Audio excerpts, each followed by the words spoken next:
Hey everyone, it's your favorite host Marcus Norman of Gentleman Style Podcast Show. And today I have this powerhouse full of energy, full of spunk, full of great wisdom. We are bringing this young lady, Miss Morgan Anderson, to the Gentleman Style Podcast stage. And she is going to share wisdom and knowledge and expertise on her 25 years of vast knowledge over her career. She's built and helped people get back at the IRS. Stick it to the man. This is a unique topic that we haven't brought to anyone, and you don't hear about it often enough, even though we do know it happens. What do you do? Who do you call? Who do you reach out to when the IRS comes a knocking? And this woman has been helping people across the globe get back and help people get back their life, get back their peace of mind, and get back to a better place when it comes to the taxes and dealing with the IRS, the big boogeyman of the government. And help me, I can't hold this woman back any further. Help me welcome to the stage the incredible Miss Morgan Anderson. Hey, hi, Marcus. Hi, welcome to the show, ma'am. Thank How are you? Oh my gosh, I'm walking on air with that introduction. Holy cow. You deserve it. You deserve it. You have done, again, 25 years of professional expertise helping people get back to a better place, a better state of mind when dealing with the IRS. That's almost like a cuss word.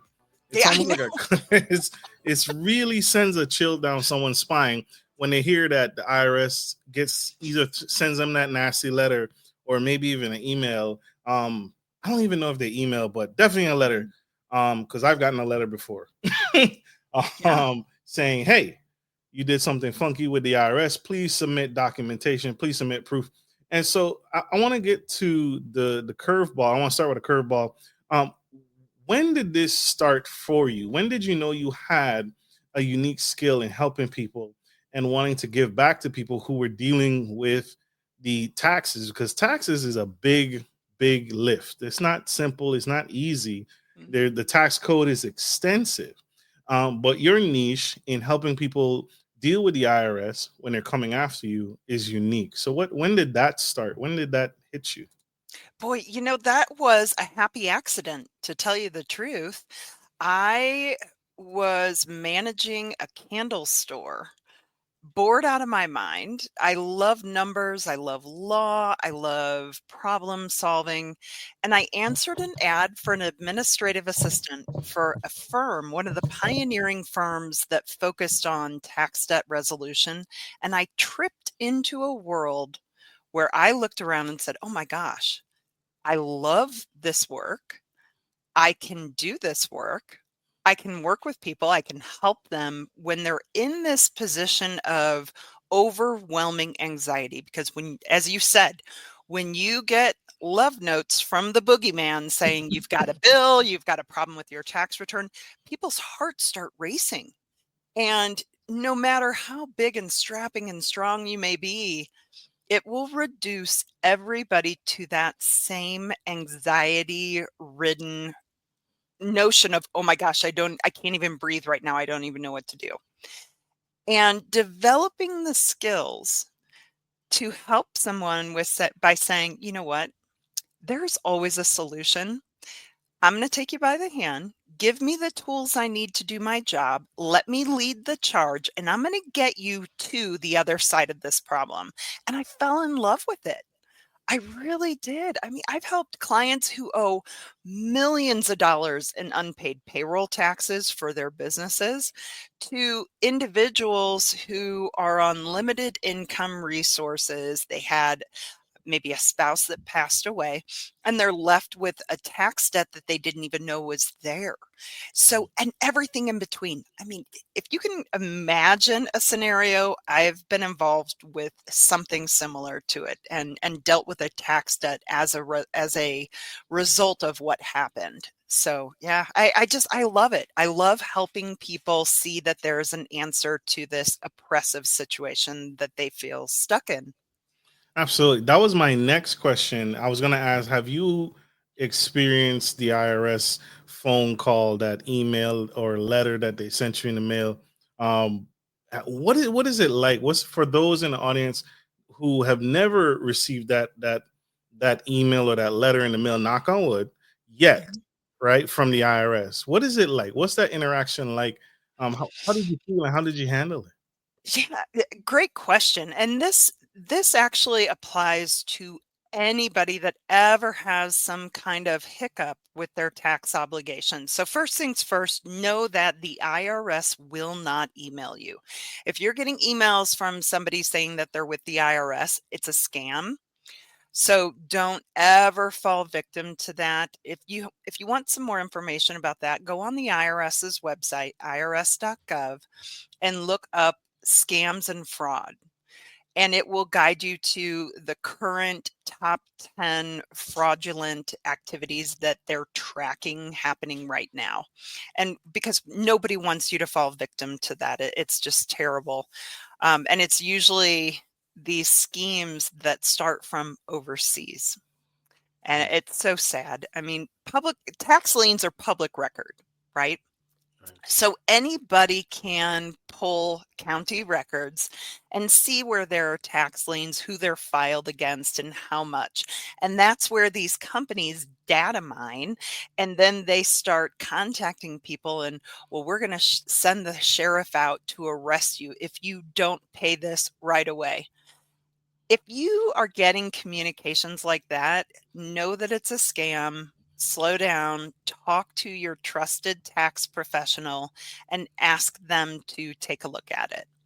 Um, and I apologize, I kind of went off on a you're little good. side rampage there.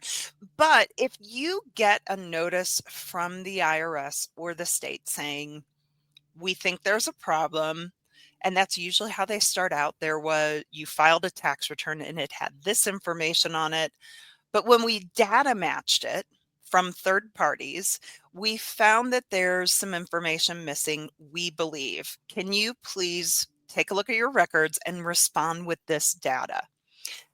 That notice is sent out to millions of taxpayers every filing season. So it's not unusual to have some type of small, um, I would say almost a misunderstanding between what you reported and what the third parties are reporting. And 9 times out of 10, you can send the information. They say, oh, okay, thank you very much. No change needed. We appreciate you responding. In the off chance that there was a discrepancy, they'll say, okay, well, thanks for sending that information in. Here's what the tax consequence is. And we may charge you penalties and interest. We may not, given how large the discrepancy is. And then they'll ask you to pay it or to set up payments to address it. So if you followed this bouncing ball, you're hearing that it's not that big of a deal, right? Right. Now, if it's a situation where you know you have filed tax returns and just simply didn't pay the tax, first thing you want to do is don't panic. Don't give it more power than it is. It's a bill. That's all it is. It's something you have to address. But if you give it this power over you that causes a paralysis in you taking positive steps to start addressing it, you're giving it more power than it needs or that it is justified. It's just a bill. Absolutely. Absolutely. It's just a bill. It's definitely just a bill. And thank you for saying that, because oftentimes we get the notion, and I don't know if it's cable, I don't know if it's movies, where it's Big Brother's watching, right? And so we really have a Yeah. sense of fear when it comes to the government, and we try not to slip up for the majority of us. No one intentionally tries to defraud the government. Mm-mm. It again, like you said, like you put it, hey, we have from another source some data over here that was missing from your taxes. Can you help us clear this up? Right. And that's where a professional like yourself comes in to help kind of lay down those ground rules, right? Lay down those that foundational thinking, that mindset that we need to have going into it, instead of fear. Correct. Because next thing you know, I could easily see someone oversharing, right? Oversharing, like, hey, they didn't even ask you for this, and now you're submitting documentation that wasn't even the question. This happened to a friend of mine, a young lady, single mom, several years ago. So I imagine the tax code has changed, but she had received email saying she owed the IRS some money, and Mm, it coincidentally she did owe the IRS some money, and so she thought it was the same people. And yeah. so before she knew it, she's at the local Rite Aid or Walmart getting a charge. I think it was like a loadable card to put Yeah. money on it, and then she had to give the card information to the person on the phone who she had contacted from the email, Right. and she gave them the card details saying, here's my payment. Sorry, don't arrest me, don't send me to jail, I'm a single mom. And she paid it, and I think Yeah. she paid like over $2,000. And then she called me after she gave him the card information. She told me the details. I said, stop, that is Right. not real. And Right. by the time she got to a bank to look at the balance, it was already withdrawn. Yep. A- and Yeah. and what you said is so paramount. It's um it's so sad, and if any of the listeners have fallen victim of that, please don't feel like you're alone. That scam, I think it originated in India. And like I said, anytime there's a tax lien filed, it's public record. So they data mine all this and then they start hounding you and scaring you to give them money. I've heard of people who gave them bank account information. Just take it out of my bank account. Well, then they drain the entire account and the money's gone.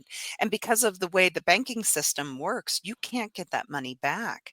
And then the IRS or the state that you truly owe that money to, if you tell them, hey, I paid $2,000 to you guys, they're going to say, no, you didn't. And they won't give you credit for it. So mm, you have to be very aware. I wouldn't say, be scared of this happening, but just be aware that it is a possibility. There are people out there who will enact predatory actions and plots to try to get as much as they can out of people, knowing that when you have a tax debt, you're scared, and all they have to do is bring up a few key words and they've got you. So just be aware that those scams are out there. Absolutely. For the young man or the young girl in the audience watching this right now, can you share what's the first common thing that you typically tell a person who just got received notice? Imagine that young boy, that young girl just got Right. that letter in the mail, just got that text, just got that email. What's the first piece of advice you would give someone who's first just discovered that they have a tax debt issue? Breathe. I know that sounds so funny, but just slow down. Don't get scared. Breathe. Open the notice and read what it says before you panic. It could be something very minimal, could be very small, it could be larger. And if it's larger, there's ways to handle it. So, again, don't give it more power and start freaking out, right? Just Absolutely. keep your wits about you, slow down, sit on it. Don't let it rob you of any peace that you're feeling at the moment. Just know it's something you need to deal with. Are there any identifiers that stick out on an IRS letter that says, "Hey, this is a real IRS letter," or "This is fake"? Are there any kind of just like a spam email, right? They're Sure. mistyping words, they're misspelling words. It's from an Absolutely. unethical source or unfamiliar vendor that I don't know. Any Right. tips there? Yes. For the federal government, in the upper left-hand corner, it will have the Department of Treasury seal, and it will say Internal Revenue Service Center, and it will say the originating city for the notice. In the upper right-hand corner, there will be a form or notice identifier. Pardon me. If you are in the beginning of the process, the collection process, the notice will start with the letters CP. which means it's computer generated. It's a computer Mm. program notification. The IRS's outdated, I will say, computer system is set up for notices to go out at trigger points. 30 days past due, 60 days past due, 90 days past due. And the level of aggression of those notices increases the further out from the date the debt was recorded on the tax account. So their first notices are usually like, "Hey, it's the IRS." Just kind of nudging you a little bit. "Did you realize you have a bill with us? Could you please call us and get this addressed?" If you have a question about the phone number, look it up on the IRS's website. Don't Google it, but go to the IRS's website and pull the information from there. You can also now, with the taxpayer accounts that the IRS has set up, you can go through a process called ID Me, which verifies you are who you say you are. And then you can log on online to check your own tax account. You'll find your reported financial activities on there for the prior few years. You can find out about any balances you owe, any refund that you've claimed that you're waiting to receive. I mean, it's a great tool for you to be able to go straight to the source and check on your tax account.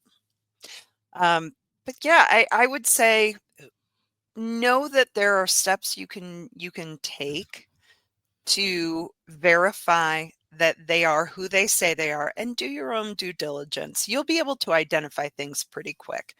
I've seen some tax resolution firms who have created mailers that they'll send out to you that are designed to look like the IRS. It'll say something about like federal tax lien recorded. You must call our office or we will have to contact you in person. But just look for the service center address in the upper left hand and the form or notice number in the right hand. Go on the IRS website and double check it.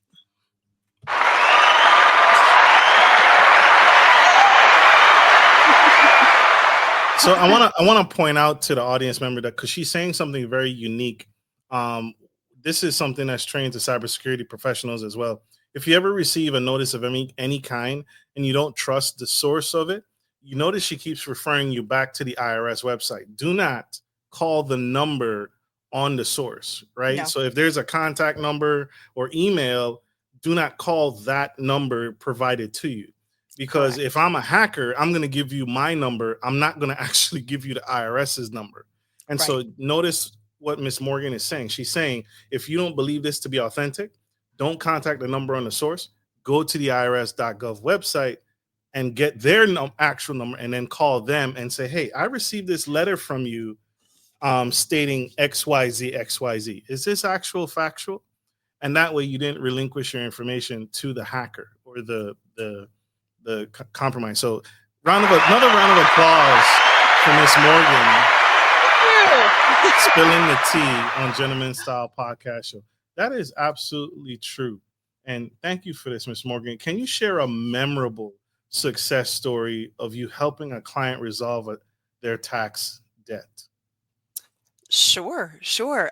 Just recently, we had a client whose it was actually the children of the client. She had recently passed away and had dementia Mm. the last few years of her life, and she didn't file or pay her taxes. And the children, upon her death, were finally given access to her financial records. And they said, "Oh my goodness, she hasn't filed, she hasn't paid for the last 4 years." They contacted their tax professional, one of their chosen tax professional. They got the tax returns done, and there were balances owed on every year.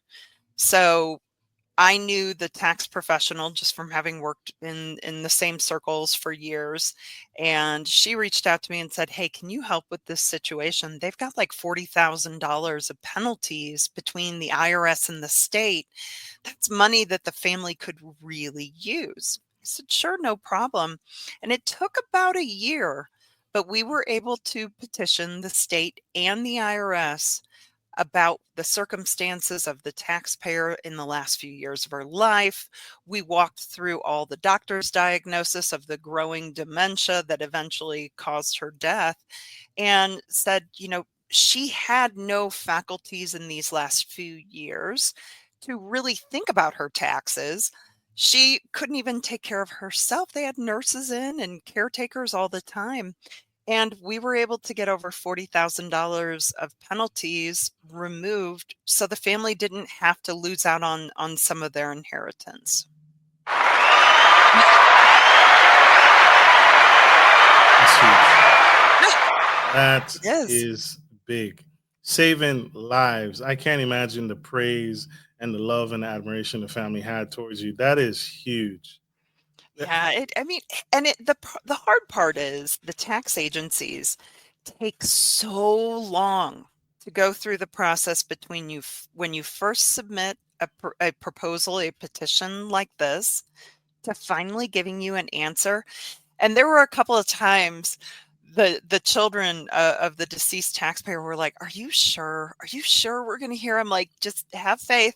Just Mm. stick with us. Follow this path. I promise we're going to get some answers soon." And lo and behold, yeah, it happened. You are So the Dave Ramsey of tax debt relief. I try. I love this. That Thank is huge. you. Thank you. I told y'all, a true heart of gold. Miss Morgan saving lives and saving families. That is big, especially in those final years. The family has many other concerns, right, with their loved one, and so taxes shouldn't be one of them, Correct. right? And Correct. to be fair, the IRS has no way of knowing that she was suffering from what she was suffering from until a professional got involved and paved the way for that family on how to proceed. Correct. Absolutely Correct. powerful. I Yeah, want. it's kind of it's a little scary, a little intrusive to think about the fact that if you don't file, right, they're going to assume the worst. But the tax agencies have been trained to take the emotion out and just to stick to the fact. And if you've been filing returns year after year after year, and then all of a sudden you don't, and they haven't had a report of anything, they're going to assume that you're just choosing not to comply. And they'll put on a lot of penalties and interest once you do, or they'll create an estimated return on your behalf. And it is always way more than you would have owed if you would have just filed. Mm, mm. Don't let the IRS do your tax. Ain't that funny? Don't let the IRS do your taxes, y'all. I know, I know. There's this whole thing right now. I don't know if you heard about it, but the IRS has a free file for simple tax returns on their website. And tax professionals are kind of like, isn't that a little close? Yeah. Like, can we guarantee that you're really like the taxpayers inputting the data and then you're ethically handling it and giving them a true outcome at the end of it? Yeah, there were some questions about that, but That is crazy. That's too close to home. That's yeah, isn't it way too though? close to home. Yeah. Absolutely true. Miss Morgan, y'all, spilling the tea. We have to go to a quick commercial break. You guys don't go anywhere. Stay tuned. Stay with us. We got to pay some bills, right? We got to pay our sponsors before they report us to the IRS. Don't go anywhere. We'll be right back. If you're looking for a reliable professional trucking and logistics service, you've come to the right place. Musa Trucking is a veteran-owned and operated premier transportation provider that can help with all of your trucking and logistics needs. Musa is revolutionizing the trucking industry through strategic partnerships, the development of core personnel, and the use of cutting-edge technology. Our inventory system ensures that cargo ends up divided into the right trucks and reaching the correct destination. Our drivers are dedicated to transporting goods efficiently and safely. Contact us today to get started by visiting the website on the screen or by calling 757-756-5246.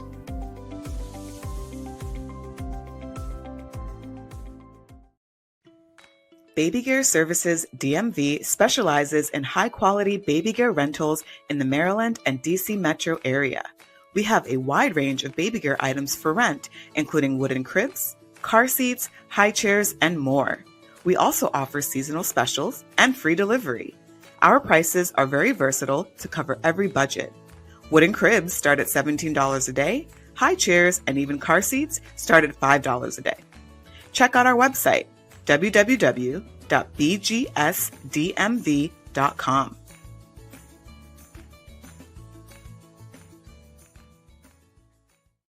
We are back to the Gentleman Style Podcast Show, and today we have Miss Morgan spilling the tea on how me can actually push back and work side by side with a true professional who will help you if you have experienced any kind of note, been put on notice that you owe the IRS some money. Stop, breathe. There is help. And today we have Ms. Morgan spilling the tea on what help looks like and what you can expect, what you can share. She shared earlier some tips and some strategies and some mindsets to have, how to identify an actual notification from the IRS. The IRS will never call you. They'll never text you. None of that. None of that. If you missed any of that, go back, scroll back, and check her out. She's absolutely 1000% spilling the tea on the show. You can find her today on iHeartRadio, Apple iTunes, Spotify, Ghana Radio, YouTube, Facebook, LinkedIn, anywhere you get your podcast. She is there today. And so, Ms. Morgan, question for you. What is the difference in how you proceed when it comes to federal taxes owed or state taxes owed? Is there a different process? Do you work differently when it comes to dealing with either the state or the federal government? A little bit of difference is it's only really in the laws that govern it, right? The federal government, they're tried and true, but every individual state has their own, what I sometimes call Mickey Mouse laws, because some of them follow the IRS's lead and say, yeah, what they're doing, we're just going to replicate it. So it makes it very easy. But some states will say, like, let's take, for example, tax liens. Okay.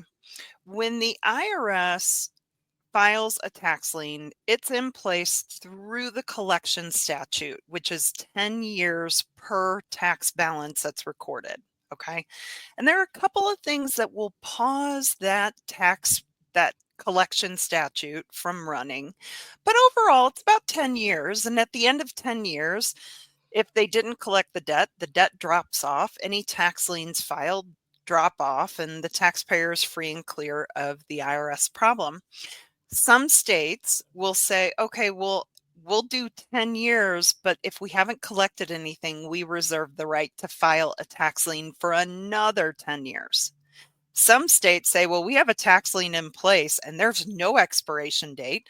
There's no expiration date to how long we can collect on it. We're coming after you and any of your heirs after you're gone.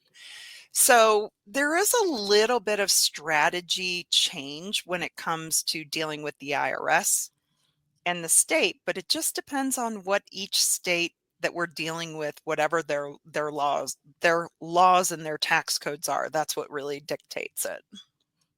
So are you worldwide when it comes to helping people? Can you help someone overseas who left the United States, but they still have to file taxes, that type of thing? We do. We have a lot of expats that still have financial activities here that need to be dealt with. A lot of military members have filed but haven't paid just because there's so much disconnect between what's happening back here and them being overseas. We've dealt with quite a bit. I've had clients in Mexico. I've had clients in Ireland. I've had clients in Canada, and all 50 states. Absolutely. Absolutely. She's world renowned, y'all. World travel. You can get her anywhere. Absolutely anywhere. In the negotiation process, sometimes I hear about people being able to pay the IRS back over time. And so these installment agreements, how do these agreements with the IRS work? And when are they a good option? When are they not a good option for someone to utilize those benefits or those options? Great question.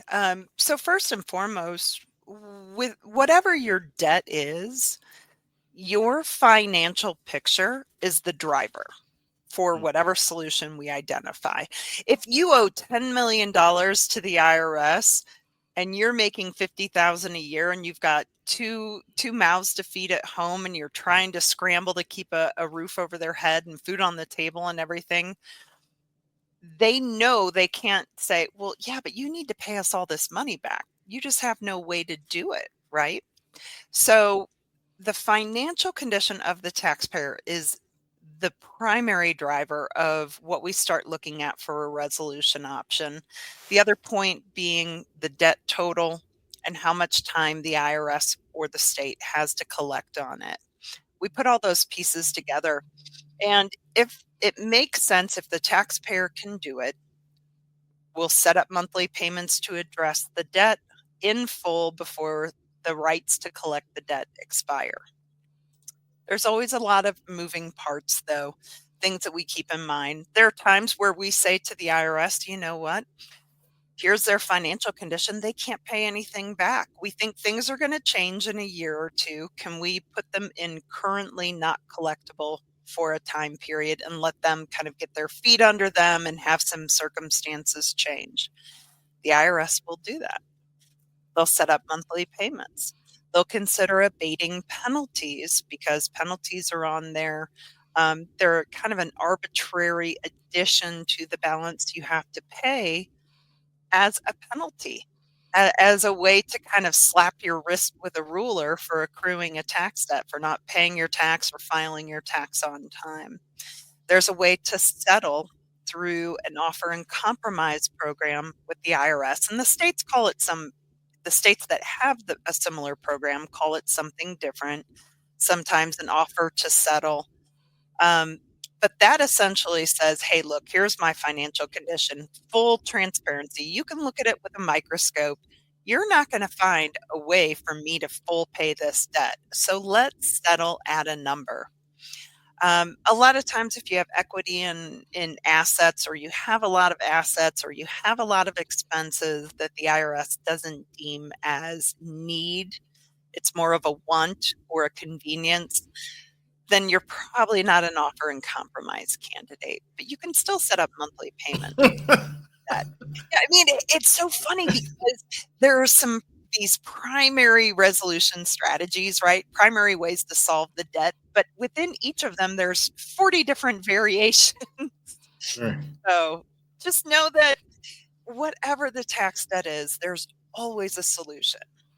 Absolutely. You can't be Bill Gates talking about, IRS, I don't want to pay it. Let's just settle for this amount. Mr. Gates, you got stock, you got options, you got real estate, you got your yacht, plenty of ways to pay us. So, yeah. And that's why, again, ladies and gentlemen, why you need to partner with Miss Morgan and her team to help you figure out which avenue, which option is the best option for you. So super, super powerful. People shun the use of mentors and experts and professionals. Oftentimes I hear in business owners, I'll just do it myself. That is the wrong answer. And that's growing and that's showing. If the PPP taught us nothing else, you should not be doing it yourself. Good Lord. Or the ERC, right? How did your company, what was the common denominator? What did you see a lot of during the PPP? With taxes? I saw a lot of people, a lot of business owners that got hoodwinked into doing those ERC claims, the employee retention credit, because there were all these mills that popped up across the nation. The way the ERC was able to be claimed is you filed your quarterly federal withholding report, meaning you report what you paid your employees, what the withholding for their tax was, the Social Security and Medicare. That's reported quarterly as a business owner, right? And when they announced the employee retention credit, they amended that form. The IRS actually amended the form to say, here's extra lines, add how much credit you're allowed based on your activities. Well, these scammers figured out, oh my gosh, we can just sell people on filing this paperwork for them. And if you read the contracts, all it says is they're going to compile the form for you. They're not going to make sure that you're verified as qualified to receive the credit. They don't do any homework other than just take your payroll data, fill it out and say, yeah, they get this much, and send it in, and they charge you an exorbitant price for it. Well, then here we are in 2025, and the IRS is like, wait a minute. No, we had so many people claim employer retention credits that didn't qualify for it. I had a client who unfortunately fell victim to one of these ERC mills, and to the tune of like $400,000 from the second quarter of 2020 to the fourth quarter of or third quarter of 2021. And I when she told me about this, I said, I need to look into this some more. And I ran the numbers, and her business had actually increased its revenues, gross revenues, year to year to year to year, even despite the COVID stuff.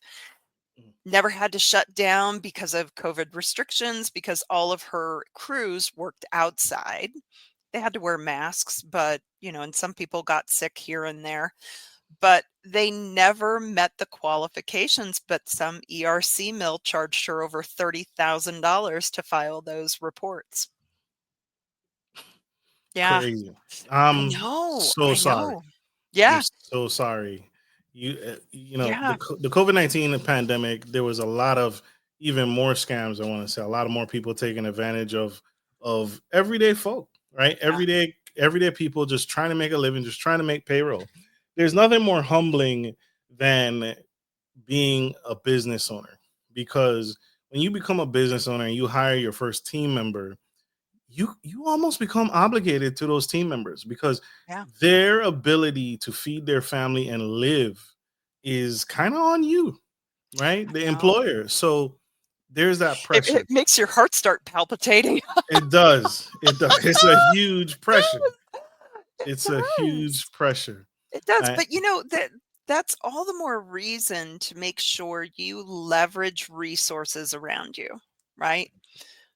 If you have a business, work with a good bookkeeper, work with a trusted, licensed tax professional to give you advisement throughout the year, right? As self-employed people, or anybody who's a contractor, right? Anybody who has a small business and you're getting that flow through income, you want to really lean on somebody's expertise to help you navigate through that, and always be able to make pivots throughout the year to ensure you're maximizing your leverage over your taxes. So it is humbling being a business owner, because you have to say, okay, I'm really good at making widgets. I've got a widget business. I'm very good at that. But I also have to compensate for what I'm not so good at. And there is no more important thing to leverage out to other people who are specialists than the money, than the finance. Keep an eagle eye on it, right? Never give somebody carte blanche to just make decisions for you. But you want to lean on experts who can say, okay, I've handled other widget companies. I know kind of what our average expenses should be. I know how much of a percentage of our gross income should go to wages. I know how much should go to supplies. I know how much should go to advertising, and they'll be able to give you great guidance that you're benefiting from all their prior expertise with, right? right. So, being a business owner is humbling, but you have so many resources available to you if you will just recognize that they're there for you to tap, and you reach out. So true. If I could give her another mic to drop, Bam! not the mic she's on, another mic so she could No. drop it. That is huge, huge, huge. Have you noticed we're in the information age, we're also in the technology age where technology is abundant. We got blockchain, we got Bitcoin, we got cryptocurrencies, we got AI, artificial intelligence. Have you Mhm. seen any technological advancements that have changed and aided the tax debt resolution that you offer? Any advancements or benefits there? You know, I have shied away from it. And I'll Mm, tell you, yeah. And the IRS has been coming out with these information system programs that we as licensed tax professionals have to make sure we're following through with. And it's to safeguard our clients' sensitive data, right? When we're anybody who is in the tax world, we have access to our clients' social security, bank information. If you think about it, if we have any exposure with our IT infrastructures within our office, somebody can worm their way in and pull all that data and expose all of our clients' personal information and financial information. And that's just too much of a threat. So I shy away from all AI, and I know a lot of tax professionals who feel the same way. so that's true. That's true. That's honest, right? You shy away from it. You don't Hmm. you and it's not because you don't want to or shiny objects. You simply want to protect your clients. And this came to mind. And I wanted to kind of harp on this because we've spoken about your tax professionalism. Um, Hmm. so I wanted to put this up on the screen because Ah, you are a NTPI fellow, I and so am. so for those in the audience that don't know what that is, an NTPI, and for our audio listeners, I'll read this out. An NTPI fellow is known as a National Tax Practice Institute fellow. It is a tax professional who has completed a rigorous 3-level program designed by the National Association of Enrolled Agents Agents. to Hmm. prepare them for exceptional tax representation. And so I just wanted to put that on the big screen for those that did not know who Miss Morgan is. Right. So you guys have a very firm understanding. This woman has gone through the ringer Yeah. for us to be able to Yeah. help us get to a better place and a better financial standing when it comes to dealing with the IRS. So I hope that helps answer that question. I didn't want anyone is she a CPA? Is she a Yeah. bookkeeper? I needed Well, to and what's funny is I get this question a lot. What is the difference between an EA, which is what I am, and a CPA? Both of those designations are like, we are the creme de la creme of tax professionals. Okay. We have continuing education credits that we have to maintain year to year. Um, we are the only difference with us is that a CPA can sign off on financial audit of books. Okay. They're like the ultimate, these are the guys that are handling Boeing and all these big national companies. They have teams of CPA who sign off on all of these financial records. EAs cannot. But for the individual, for the small business owner, we are the same at the same level as CPAs. A lot of EAs also focus on tax advising, strategy, business advising, helping with some light financial investment guidance. CPAs, same thing for small business owners, self-employed individuals, people who inherit money. We're just all the accredited people that you definitely can lean on because we have such stringent requirements that we're required to maintain. But CPAs are licensed by their state. So they may be licensed in Colorado, and Colorado has a reciprocal agreement with Utah. So the CPA licensed in Colorado can also operate in Utah. EAs are licensed by the federal government. So we are allowed to operate nationwide, and all of the states recognize EAs as being the ultimate in tax professional akin to a CPA or a tax attorney.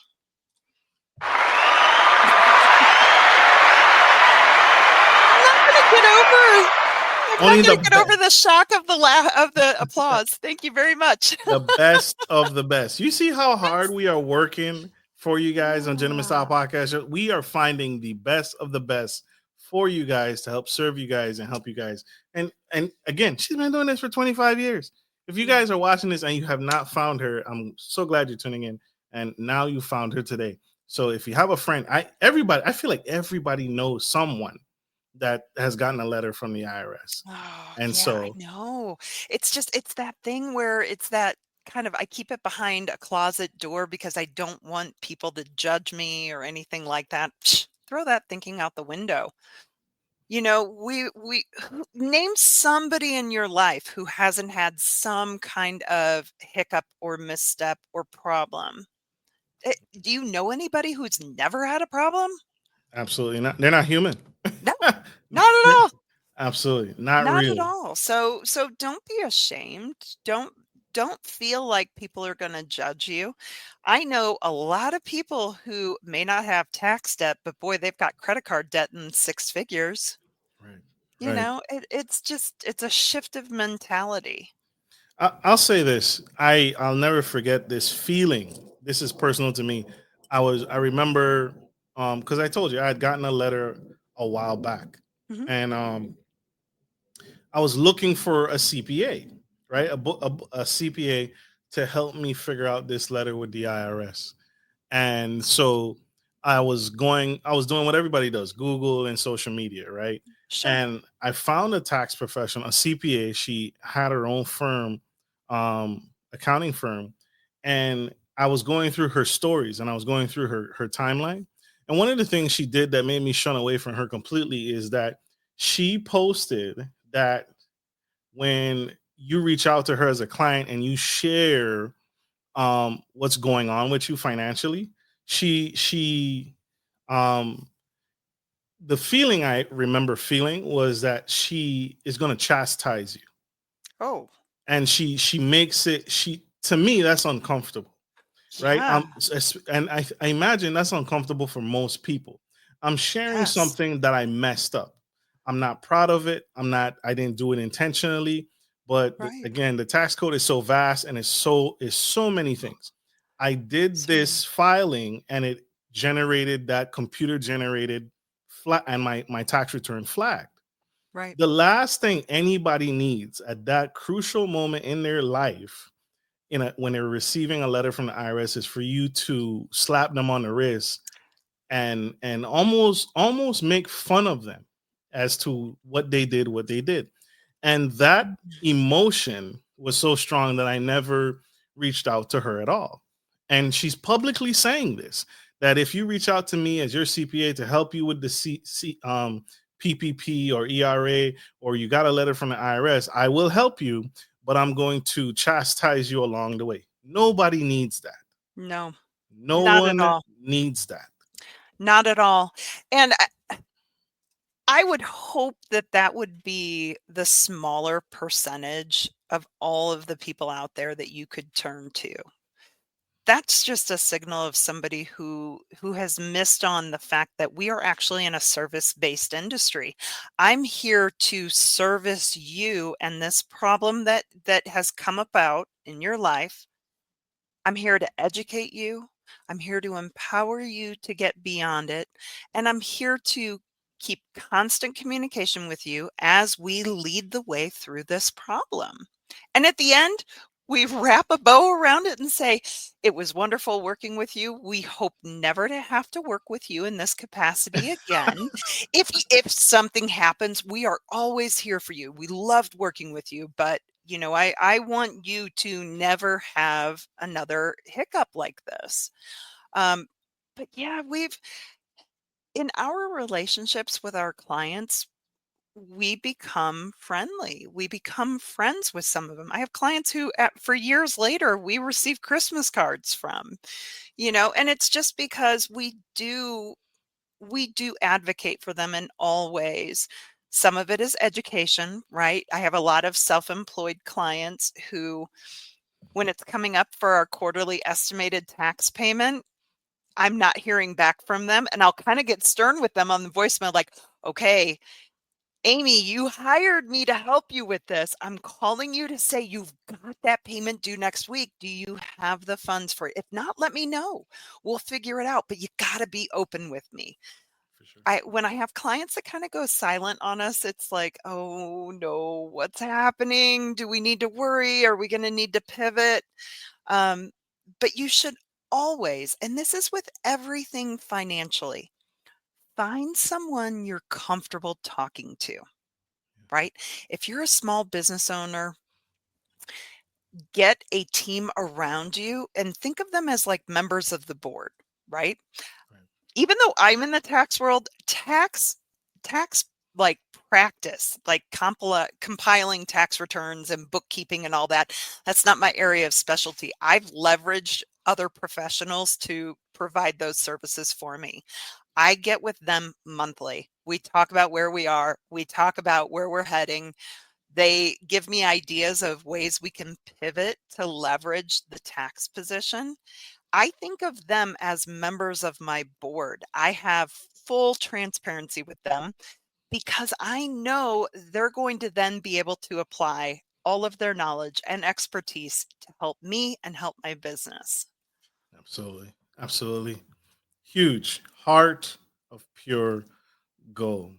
I, I wanted to use this opportunity to take a step back and talk about what are some of those proactive steps that you have with individuals or business owners that they can take to avoid tax debt problems in the future. I imagine there's some aftercare, right? After Mhm. we've solved this, is there any kind of formal education that you go through with the client to say, hey, let's not do this again? This is how you avoid it. This is what to look for. Anything like that?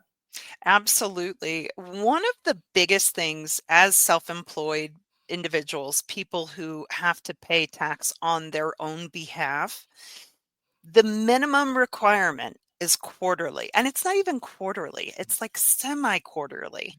At the federal level, states again are a little different. You always want to double check when you're required to make deposits.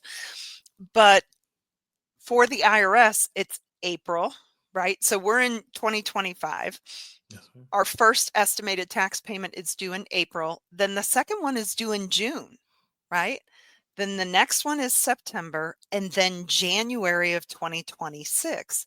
Well, if you are busy, throwing all of your energy into your company, into what you're building, and you're working long hours, are you really going to remember that tax deposits are 4 times a year, but they're not every 3 months? No, No, no. not unless you've got somebody overseeing you harping on you. So make it easy for yourself. Convert it to a monthly payment.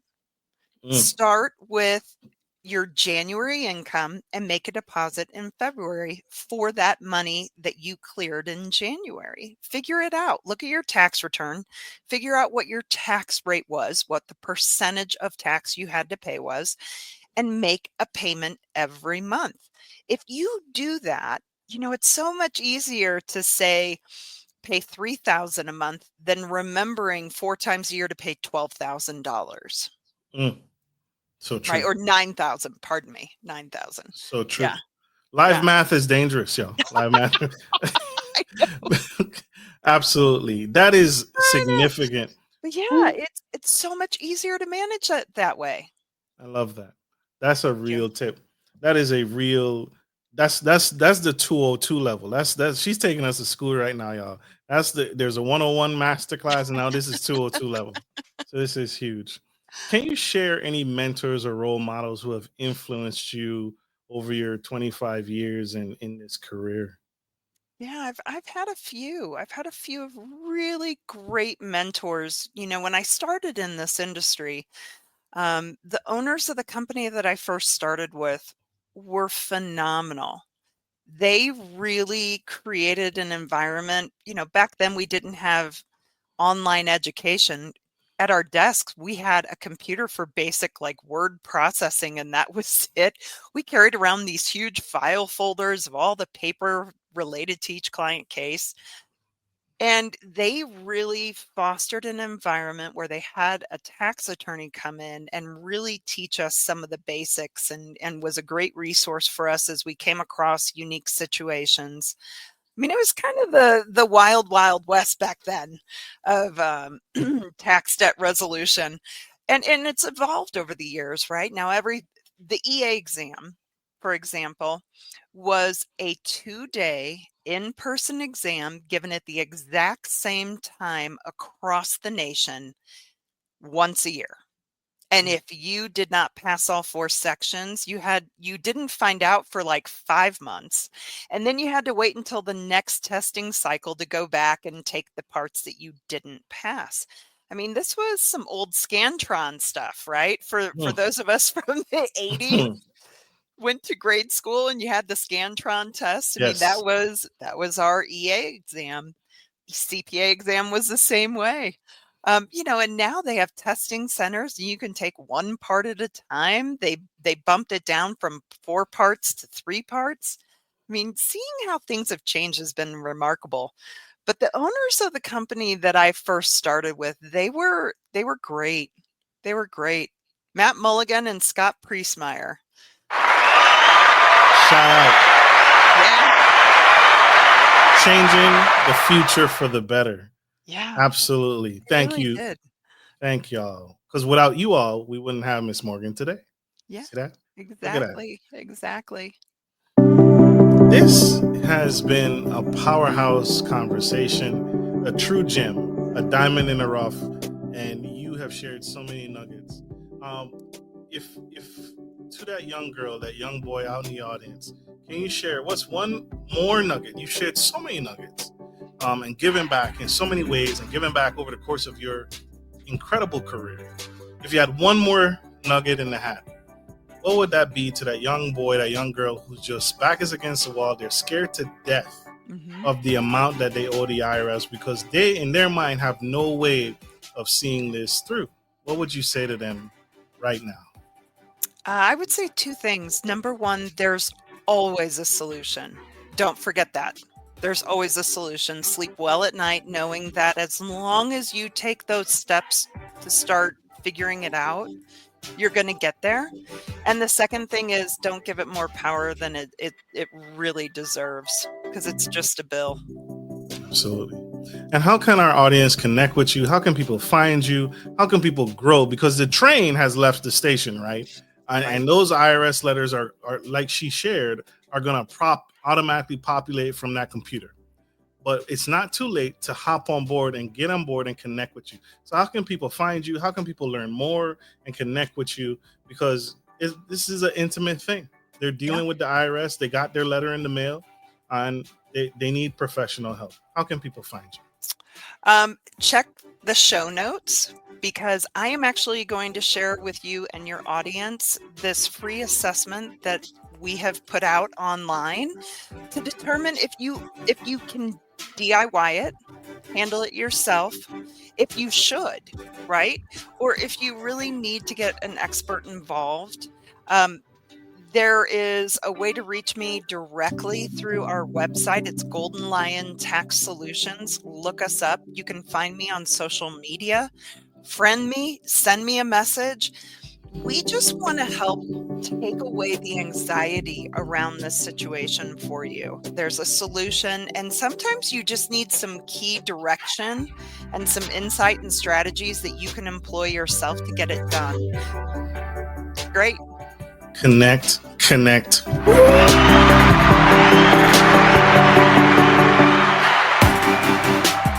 Gentleman style mascot, he is. Woo! We like free stuff. Heck yes, absolutely. We like free stuff. Huge. I told y'all this woman is incredible. And it wasn't boring, was it? You think tax and people's eyes roll in the back of their head. No, you are far from it. You are a wealth of you. knowledge, a true gem, and really, really incredible. I want to say this to you publicly, Miss Morgan. Don't ever quit. We need you. I won't. I am happy to be here as a resource. Anytime anyone has a question, please don't hesitate to reach out to me. Absolutely. And if you forget anything on the show, reach out to me and I will get you to her. That's how we do. All right. Like we end every show, we got to let Miss Morgan go. We are out of time. She has many more people to help, many more families to share, and many more businesses to save. we are out of time. Like we end every show, take care of your friends, take care of your family, and always, take care of business. This is Marcus, your favorite gentleman, and the incredible, super fragilistic expialidocious Miss Morgan Anderson, signing off. Love you guys.